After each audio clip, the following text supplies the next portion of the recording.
ఈరోజు ప్రియ సహోదరులు, మన జీవితంలో కొన్ని సమస్యలు గుండా వెళుతున్నాం.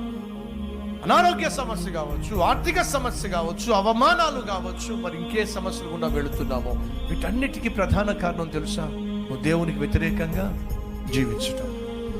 దేవునికి వ్యతిరేకంగా జీవించటం వల్ల ఈరోజు నువ్వు కొంతెచ్చుకున్నటువంటి ఈ సమస్యలో నిన్ను సమాధి చేయకుండా ఉండాలి అంటే దేవునితో నువ్వు సమాధాన పడాలి. తప్పు తెలుసుకోవాలి, తప్పును ఒప్పుకోవాలి, విడిచిపెట్టాలి, దేవుని కనికరం పొందుకోవాలి. పునాది వేసినప్పుడు కొడుకు చచ్చిపోయాడు, బుద్ధి రావాలిగా.